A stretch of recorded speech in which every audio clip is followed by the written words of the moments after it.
serve veterans.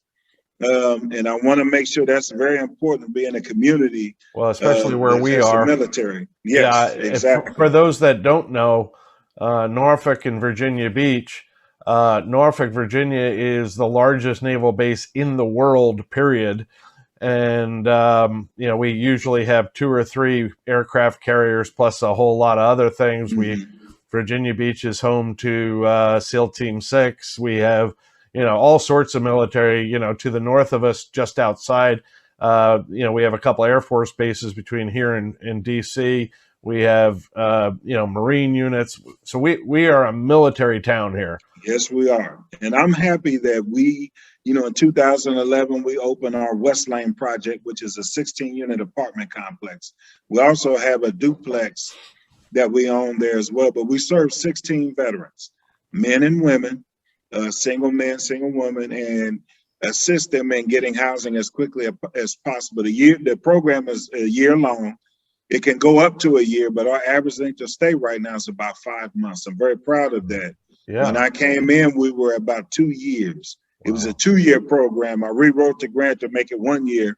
I wanted to put the pressure on us to make sure we're doing the job we need to do to help our veterans get housed. And I'm happy to say, and I'm happy to say over the last 3 years, we've had one of the highest outcomes as far as our veterans going into permanent housing in the country. Wow. We've been over 80% the last 3 years. We're at 90% last year. Wow. So amazing, even though it's a small project, so the numbers can go south, if you're not doing well. And right. So we've been really trying to overperform and get our veterans. I always feel there's 2 words that should never go together: homeless and veteran. I'm with you. And so we work extremely hard to get our veterans in housing. And I want to say one of the things that makes it work is the housing first piece of it, and then also collaborating with other providers in the community that have funding. Like we collaborate with an organization that does rapid rehousing specifically for veterans. Oh, great. So, for example, Richard, I wouldn't go apply for that money knowing they have it and we have the veterans. And so we kind of work together. The partnership is sufficient. Is extremely sufficient. And then we do our permanent supportive housing, which I love. And we'll talk later about how we're trying to do that on a larger scale. But let me take a step back. We touched on the addiction and mental health and some of the other issues that are dealt with after the housing is addressed.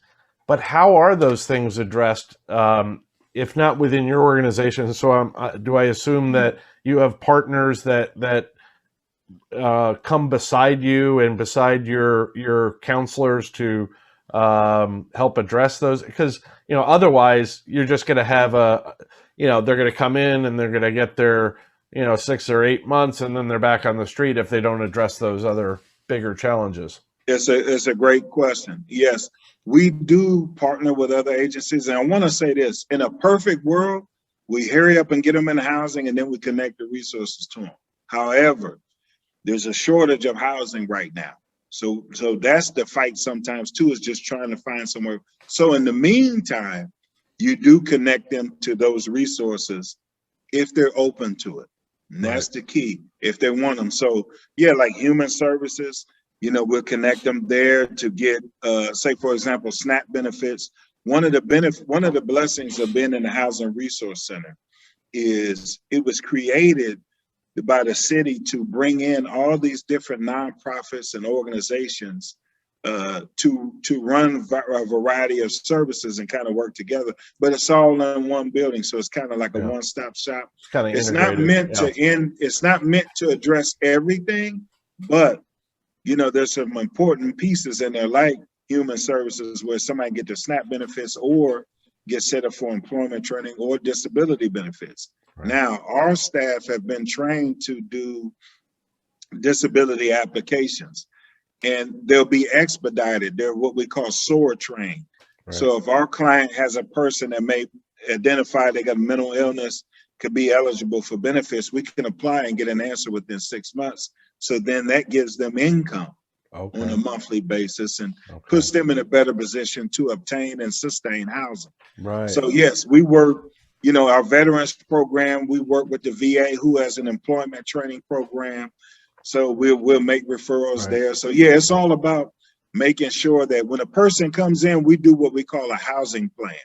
Okay. And within that housing plan, Richard, it has all the things that they feel they need to do, whether it's employment, signing up for disability, going to NA meetings, whatever the case may be. And then it's our role to make sure that we have knowledge of where we can refer those people to and stay with them and follow up with them. Sometimes take them to appointments.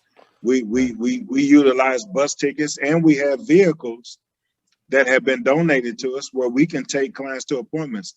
I had two of my staff today. We moved a client into his place today, and we had somebody donate some furniture that we went pick that up and then put it in the place for them. So, and then our food resources, whenever we move someone in housing, we're able to provide them with food to sustain them, at least to get them going, you know, and get them set up there. So we can, it's all about resources and connecting and wrapping those services around them.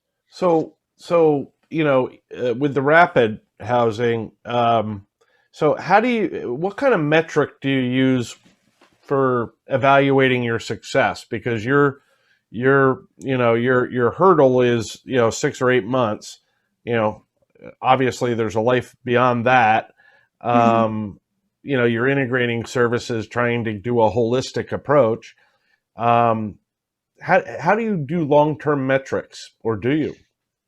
We've just started to do it. We're looking at when our services end, we want them to remain in housing or not touch the system for at least another 12 months. Right. And we consider that a success. So once our services stop, if you don't have to touch the system for at least another 12 months, we consider that success. You've done something right, that they're not just keep them there. They're not just doing a U-turn. Right. That's right. And we've been around 65% last year. Okay. And pretty good, especially with the clientele we're serving, because once again, we're dealing with the most vulnerable. We're not dealing with couch surfers. Right. We're dealing with people with multiple issues that we need to work with them to address. So.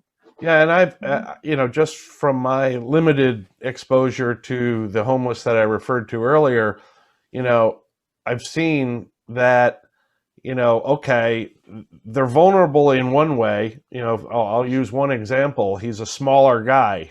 He's probably in his 30s. He's probably only about 5'6", and $150. I mean, he's a little guy, but he's got a big mouth when he drinks. And so on a regular basis, I'd see him and I'd say, I almost said his name. I don't want to do that. I'd say, I'll make up a name. John, why do you have a black eye? Oh, well, I got into a fight. I said, John, you're 150 pounds and you shouldn't be getting in fights. He's like, my temper gets short when I drink. I'm like, do I need to say it? He goes, no, I don't need to be drinking. I said, exactly. And, luckily I've seen him recently and he's not drinking, which is amazing. But he's doing it on his own, which worries me. He kind of seems to walk away from getting support.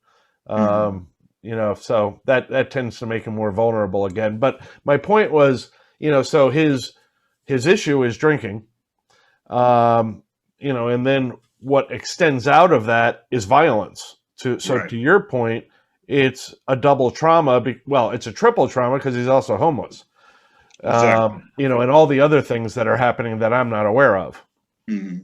Now, one of the things we do is we've been trained, and part of housing first is we address the behavior, but not the usage, in regard to if somebody comes into our program or our dining hall programs, we won't stop them from getting the resource or the service if they're intoxicated or high. Right. We won't. Now, if they're intoxicated or high and they're causing a ruckus or a disturbance, then we have to address the behavior.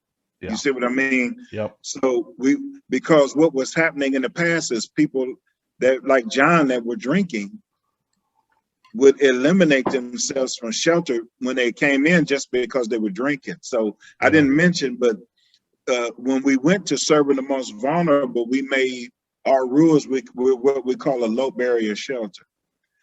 So we lowered all of our barriers. Really, a sex offender would be the only thing that would exclude you from coming into our shelter. Right. So everything else we would pretty much accept. So we've had people come in drunk, or causing a ruckus. We try to work with them, but if it gets to the point where we can't control it and it may disrupt, somebody else's stay or service, then we may have to ask that person to leave, and they may not be ready to, accept the services we can give them at that time. So it's hard. I always say our challenge is to keep people in services long enough to be able to access housing and other resources that they can have. And I remember when I came on, Richard, one of the challenges I had was our board at the time, they were very steadfast on no drugs, no alcohol, but the way I explained it to them is if you had a mutual fund, right, you put $100 in that mutual fund and you end up losing $25, are you going to pull the 75 out knowing that's going to get taxed and you're going to lose even more? You know what I mean? Right. Or because you've made the investment, do you leave it in and try to get your money back and then some? Right. That's the money. We're talking about people. Right. So if we invest in somebody to help them for 3 months and they have one hiccup, why are we putting them out?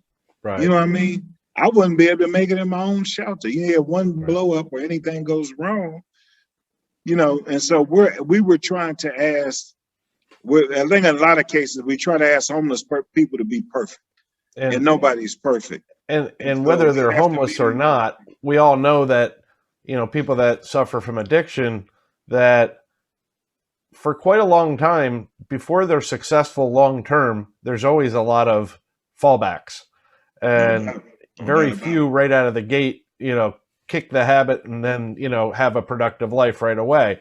There's a lot of stops and starts along the way. And so setting the bar that high, you're simply going to have a high failure rate. Exactly. Yeah. And I think that's why, we have seen homeless, up leading up to the pandemic, we did see homelessness decreased over the last 4 or 5 years in Virginia Beach specifically.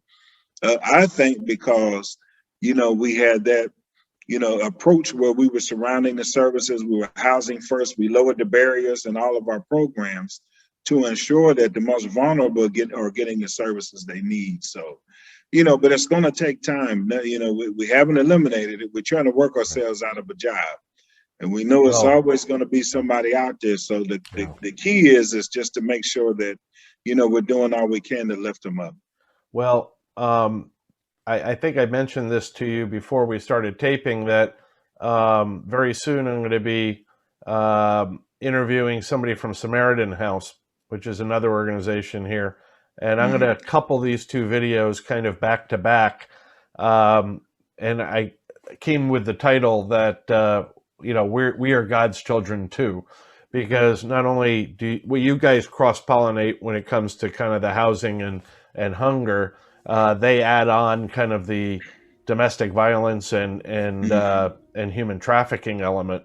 And I mean, in all those instances, wouldn't it be wonderful if all those things could be eliminated? Maybe that's a bit of utopian thinking, but it has to be the goal. It has to be the goal. Yeah.